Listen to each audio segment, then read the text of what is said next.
Allora, buonasera a tutti, sono Alessandro Abis, Associazione Italiana Guide Ambientali Escursionistiche. Anch'io ho fatto una piccola presentazione, mi scuserete se c'è qualche refuso e non ho controllato le foto perché non ho avuto tempo. Sono di rientro dal meeting nazionale delle guide che si è svolto in Piemonte, quindi ho avuto solo pochissimo tempo per fare questo.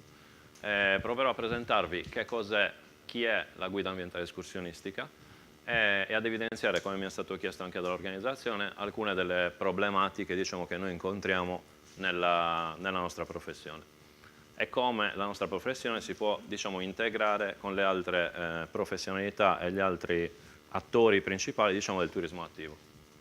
Allora, intanto GA è l'acronimo di Guide Ambientali Escursionistiche. Parto con un po' di foto perché immaginavo che vi sareste quasi tutti addormentati, quindi ho detto facciamo vedere un po' di Sardegna. Alcune delle attività che sono di competenza delle guide ambientali, che sono quelli che accompagnano le persone in natura senza mezzi a motore e che quindi possono declinarsi in diverse tipologie, dal trekking alla camminata, all'utilizzo della bicicletta, allo snorkeling. Ci sono tantissime diverse attività, lo stand-up paddle che è da poco di moda. Quindi qua c'è qualche foto relativa al trekking, qua c'è qualcosa relativo a, per esempio, un acqua trekking, ma ci sono alcune delle specie endemiche della Sardegna che si possono incontrare. Vedremo dopo qual è l'importanza di questo. Altre parti importanti per le guide ambientali escursionistiche sono quelle relative all'identità e alla storia, Vediamo qualcosa relativo alle attività minerarie, vediamo qualcosa relativo alla pastorizia, vediamo qualcosa anche che è poco sfruttato, però anche i fari che ci sono lungo le coste della Sardegna sono delle strutture storiche e ognuna ha una sua storia, ognuna ha una sua leggenda di un fanalista, di un farista che è morto magari tornando da solo con la barca. Sono mille di queste storie, avventure e leggende che si possono usare durante un'escursione per far vivere una certa esperienza all'accompagnato. E poi sono anche le attività in acqua. Qui ho messo qualche foto di stand-up paddle. Quella è la foto di un pesce civetta che è relativamente raro e si può vedere facilmente nei nostri mari. Quella è scattata forse a 6 metri di profondità. Andando avanti, chi sono le guide ambientali escursionistiche? Allora, intanto sono dei professionisti, quindi accompagnano in natura i loro clienti, ospiti, dietro un compenso. Devono essere, questo è come dovrebbero essere, poi non è che tutti sono perfetti, però dovrebbero essere formati nelle tematiche ambientali, quindi biologia, che quindi comprende zoologia, botanica, poi c'è la geologia, ci sono gli aspetti socioculturali, quindi la storia e le tradizioni di tutta quanta l'isola, parlando di Sardegna. Sono formati sulla sicurezza e sulla gestione delle dinamiche di gruppo, perché appunto accompagnano spesso gruppi che non dovrebbero andare oltre le 20 persone, noi in AIGAE. Anche questa è una cosa di cui parlare, però che in ogni gruppo si creano delle dinamiche, in ogni escursione bisogna essere in grado di gestire tutto quello che può essere un complaining, o quello che può essere un piccolo incidente, o quello che può essere qualche volta anche un incidente grave. Sono dipendenti, che cosa facciamo? Che mestiere facciamo? Possiamo essere dipendenti di parchi o aree protette, quindi lavorare in Sardegna. Sono diversi parchi nazionali, c'è la Maddalena, c'è la Sirenana che utilizzano delle guide e tutti gli altri anche comunque parchi e aree protette. Ci sono i freelance che lavorano per esempio per i tour operator e ci sono anche gli imprenditori che sono delle guide professioniste che sono riusciti a creare una loro piccola azienda e accompagnano in natura attraverso la loro azienda. Tanti di loro collaborano, speriamo sempre di più, come sappiamo non è una cosa facilissima in Sardegna. Andando avanti, come diceva giustamente prima Alessio di Forestas, le guide non sono quelli che conoscono il sentiero, o meglio, non sono solo quelli che conoscono il sentiero, perché con le tecnologie moderne soprattutto non è difficile camminare su un sentiero e riuscire ad orientarsi, bensì sono quelli che sono in grado di dare qualche informazione in più, sono in grado di farti vivere quello che è quel territorio, oltre al semplice guardare il paesaggio. E non sono, o perlomeno normalmente non sono, quelli votati all'adrenalina, cioè noi non facciamo il lanci col paracadute, per intenderci, noi ti accompagniamo a vedere dei luoghi molto belli dal punto di vista storico e naturalistico. Certo, ci sono alcuni passaggi che possono essere, come nel caso del Selvaggio Blu, come nel caso di tanti trekking in Sardegna in realtà, dei passaggi un po', come dire, scoscesi o comunque un po' più difficili di altri, però quella non è la nostra principale, come dire, fonte. Noi non stiamo cercando la performance, stiamo cercando di comunicare qualcosa. Cosa facciamo? Già parzialmente detto, garantiamo, grazie a formazione ed esperienza, un ottimo livello di sicurezza in escursione. Faccio degli esempi, per esempio all'ultimo meeting, diciamo, delle guide della Sardegna, noi abbiamo invitato a farci lezione il responsabile della scuola alpina della Sardegna e del soccorso alpino e speleologico. Ciò significa che noi cerchiamo di essere preparati per qualunque evenienza possa succedere in montagna. Interpretano l'ambiente che attraversano durante le loro attività al fine di migliorare l'esperienza del fruitore, appunto quello che stavamo dicendo. Per il fruitore, magari straniero, camminare su un sentiero o vedere una falesia, ok, quella è una falesia. In realtà dietro quella falesia, come diceva giustamente ieri, non ricordo il nome, ma il diving di Tavolara, su quella falesia c'è la storia geologica della Sardegna, che può essere noiosa se, come dire, sciorinata con stile universitario, ma può essere molto interessante se legata soprattutto a quella che è la storia e la cultura. Per esempio mi vengono in mente i pinnetti del Supramonte che sono fatti di calcare, perché lì il calcare è la roccia più comune, bla bla bla bla, e quindi si applica, diciamo, si applica un pochino la geologia a quello che è la cultura e a quello che sono le tradizioni. Contribuiscono con passione e competenza a creare l'effetto wow, l'abbiamo insomma detto un sacco di volte anche questo. Io arrivo per ultimo e tante cose sono state già dette. Questo è molto importante, interagiscono con altri attori privati del turismo attivo e con le amministrazioni pubbliche coinvolte, contribuendo alla crescita dell'economia dei territori e alla creazione dei prodotti turistici. Allora, a noi capita tanto spesso di ovviamente integrare la nostra offerta con quella di chi può essere un albergatore, un ristoratore, una persona che fa i trasporti, perché può darsi che al rientro dall'escursione si faccia magari non a piedi, quindi con una barca nel caso sul Paramonte Marino, oppure con un'auto. Quindi, come dire, noi cerchiamo e spesso riusciamo a portare nei territori qualcosina di più che magari loro con i loro soli mezzi non riuscirebbero a fare, quindi è portare un target di persone che lì non arriverebbero, perché tanti di noi stanno attrezzandosi con i canali di vendita internazionali e quindi riescono ad avere diciamo, dei clienti che se no non arriverebbero in Sardegna. Con le amministrazioni coinvolte sì, assolutamente sì, ci fa piacere essere stati coinvolti nella RES per esempio, ci farà piacere, ci ha fatto piacere essere invitati qua, perché qui si parla di fatto della creazione del prodotto Sardegna, destinazione Sardegna, e quindi noi possiamo con la nostra, diciamo, competenza relativa al territorio soprattutto raccontare, magari Alessio parlava di tracciati e di sentieri, possiamo raccontare qual è, secondo il punto di vista, come diceva Joseph, del turista e non il nostro punto di vista, qual è il sentiero giusto, qual è il sentiero che prima dovremo manutenzionare e che più sarà frequentato da tutti quanti o dalla maggior parte dei turisti. Quanti sono? Adesso comincia un po' una parte scomoda, perché ci sono delle criticità in Sardegna. Allora, la Sardegna ha un registro regionale che, aggiornamento maggio 2017, ha 764 guide ambientali escursionistiche e non ha mai recepito invece la legge 4 2013, dopo diremo che cos'è. Quindi cosa succede?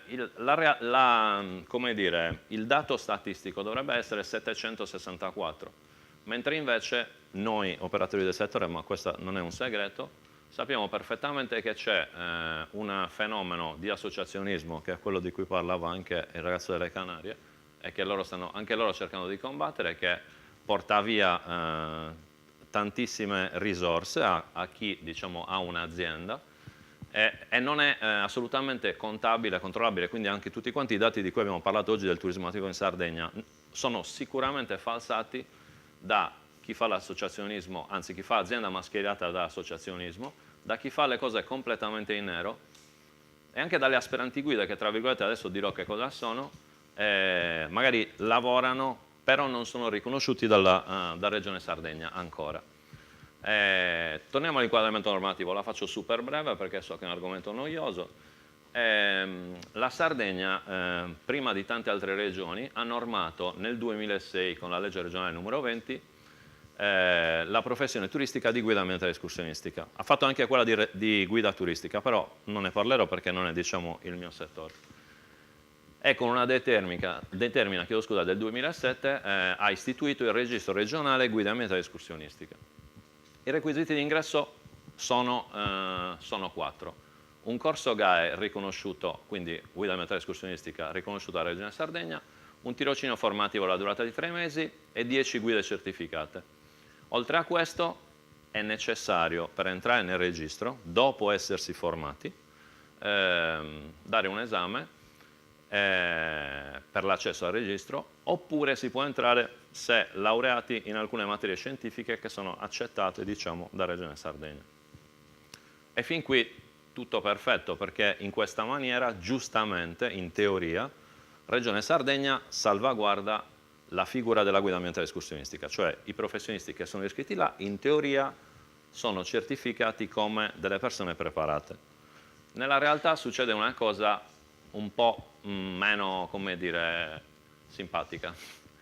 I corsi professionalizzanti, anche, come dire, patrocinati dalla Regione Sardegna, sono stati fatti fino a tutto il 2018, mentre la data dell'ultimo esame con il quale entrare dentro il registro è il gennaio 2013. Quello precedente è il maggio 2007. Okay. Ciò significa che noi abbiamo centinaia di persone formate perché hanno seguito dei corsi anche regionali da 800 ore e che non possono entrare nel registro perché non gli si lascia fare l'esame. Okay.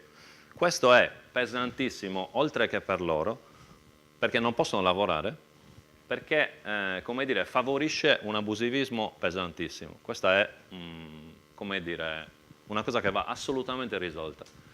Inoltre nel registro regionale, questo è un suggerimento, insomma, non si fa formazione continua, cioè chi è entrato nel registro nel 2007 potrebbe non aver mai fatto un corso di aggiornamento, di qualsiasi cosa, e comunque rimane là dentro.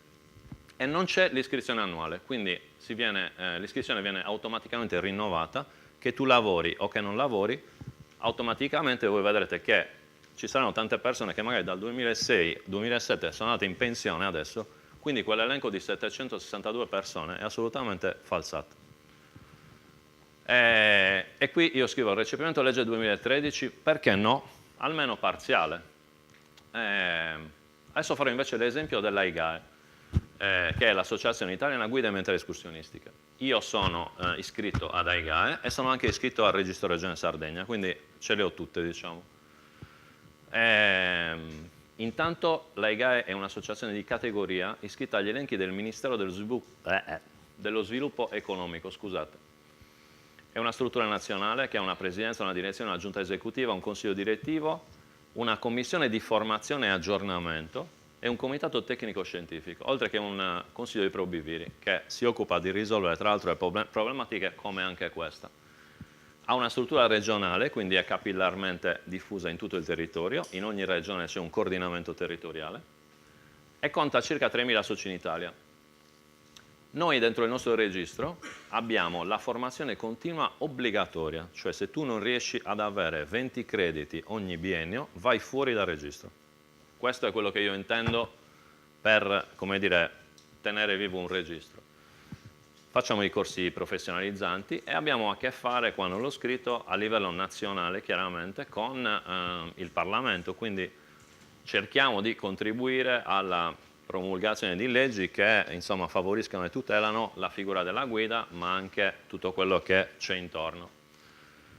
Una proposta, perché io non voglio fare una cosa insomma come dire, polemica, mi fa piacere una proposta. Si può svecchiare e riattivare il registro, per esempio imponendo la formazione continua, così che chi è interessato e vuole lavorare in questo settore si formi e continuamente si migliori, e in maniera che a quel punto verrà fuori chi davvero sta ancora lavorando come guida, chi ha smesso, chi è andato in pensione, chi non ha più voglia, eccetera.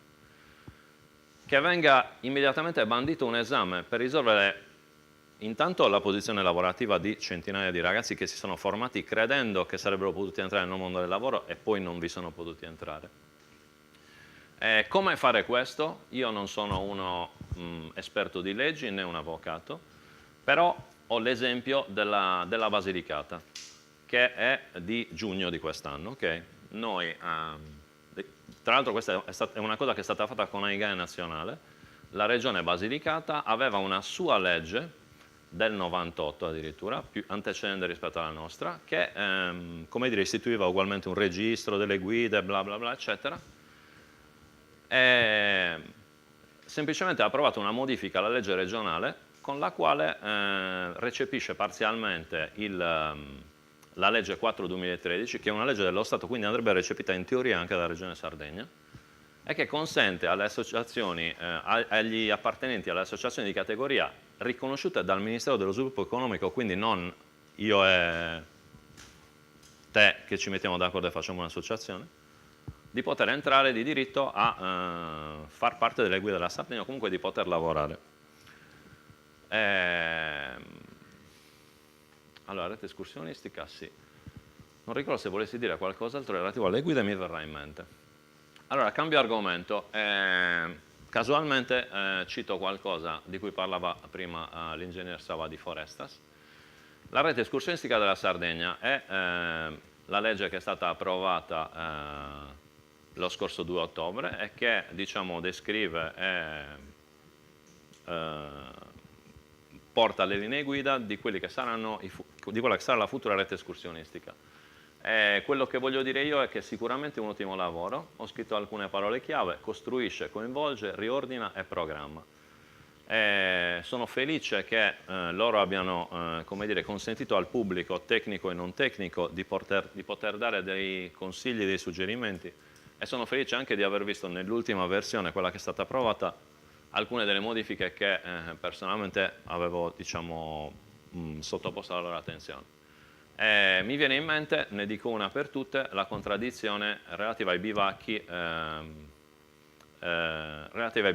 Non so se c'eravate tutti ieri quando Barbara Giolas ha detto che aveva fatto togliere l'assessore i bivacchi per qualche motivo dalla RES, e come dire, io spero che questa parte, diciamo, della norma venga reintegrata, perché se noi vogliamo pubblicizzare nella rete escursionistica regionale i cammini di lunga percorrenza, i trekking di lunga percorrenza, parliamo di una settimana, 10 giorni, 5 giorni, 6 giorni, noi abbiamo necessariamente bisogno dei bivacchi, perché l'utente escursionista tante volte accetta di andare a dormire in un hotel, ma tante volte ha bisogno, perché vuole fruire della natura, di dormire in natura. Allora, i bivacchi possono essere di diverso tipo, questo è relativamente estremo e Corrado sicuramente lo conosce. Questo è un bivacco all'aperto, però i bivacchi possono essere presso strutture gestite oppure non gestite. In Sardegna abbiamo la rete diciamo di tutte quante le pertinenze Forestas, che ci ha mostrato poco fa in fotografia Alessio. Abbiamo delle strutture storiche, che possono essere per esempio i pinnetti dei pastori in alcune zone, e che tanti escursionisti usano non autorizzati per fare i bivacchi, come li usano i cacciatori. Oppure addirittura all'aperto, come in questo caso. Allora, io, ripeto, non sono un legislatore, quindi non è mio compito, come dire, trovare il cavillo normativo per poterli reinserire. Però togliere questa immagine a chi vuole stare nella natura, e che di solito è quello che la natura la rispetta, perché chi va a fare queste cose non lascia una virgola per terra, è come togliere una parte del prodotto turistico. Cioè noi li invitiamo e diciamo: venite a fare il cammino da noi 10 giorni, bla bla, dormite in hotel. Non va esattamente, o non va per tutti. Quindi semplicemente una nota, non di più. E poi visto che insomma dovevano esserci alcuni casi non italiani, dovevano parlare tanti non italiani, ho messo giù un paio di foto di posti, diciamo, visitati e di bivacchi. In alto a sinistra è lo stile delle Filippine, dove si possono fare dei viaggi. Tanti di questi posti sono considerati da noi, come dire, sottosviluppati. In realtà per certi prodotti turistici ci fanno 10-0. In alto a sinistra, quello è un bivacco su un'isola delle Filippine. Ci sono delle crociere avventurose nelle Filippine, nelle quali si dorme ogni notte su una spiaggia deserta di un'isola deserta diversa. E si dorme in capannette di questo tipo. Okay. La foto in basso invece è ugualmente un bivacco nel Borneo. Questo è dentro un parco nazionale in Borneo. Si dorme in amaca o in strutture super basiche, però si dorme nella natura. Ok, ci deve essere la scelta di poter decidere, come diceva Ejar, che se lui vuole andare a 4 stelle è libero di andarci, però tanti fruitori vogliono avere il contatto vero con la natura.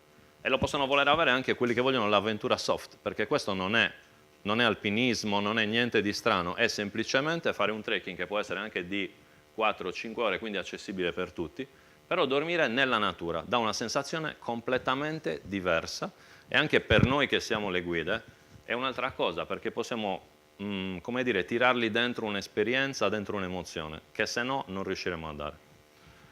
In basso a destra quella è la Patagonia, vicino a Torres del Paine, tra la Patagonia cilena e argentina. Ho messo questa foto, non ho trovato una foto, scusate, le ho cercate a caso tra le mie foto. Qui c'è un trekking, ce ne sono tanti in realtà, ce n'è uno che si chiama W Trekking, che fa il giro delle cime di Torres del Paine, ed è attrezzato lungo il percorso di aree di bivacco completamente libere e di hotel completamente integrati nella natura, che non distano tantissimo. Okay? Quindi nello stesso come dire, circuito ogni fruitore può scegliere qual è il livello di natura che vuole vivere. Okay? Questa è la soluzione forse migliore. E poi che cosa? E poi altri posti abbastanza selvaggi, altri tipi di bivacco. In alto a sinistra Botswana, semplicemente le tende messe a caso in mezzo al delta dell'Okavango. Quello a destra in alto il cratere di Ngorongoro in Tanzania, anche lì consentono alle compagnie che organizzano safari di poter creare dei campi tendati mobili che vengono messi giù la notte e richiusi la mattina, e da lì si ricomincia il safari. Questo è uno stile di avventura che da noi è ancora possibile, perché la Sardegna è molto poco abitata. Questa è una delle caratteristiche che si dicevano stamattina. Quindi perché non farlo? Anche perché è il modo meno invasivo. Se io in certe zone, per intenderci, a fianco a un villaggio San della Namibia, quindi pigmei, persone che sono, cioè dove è nato l'uomo, io non posso andare a fare un hotel, devo fare necessariamente una cosa più vicina a quello che è la natura. E questo è quello che fanno in Namibia da tanti anni. Si possono noleggiare dei fuoristrada con le tende sopra, ed è consentito in alcune zone, perché anche lì è regolato, nonostante siamo in piena Africa, in alcune zone si può fare il campo, è consentito fare il campo. Poi ci sono anche i campeggi, ci sono anche gli hotel, c'è tutto, ci sono tutti i livelli. Una cosa che io dico sempre, peraltro, è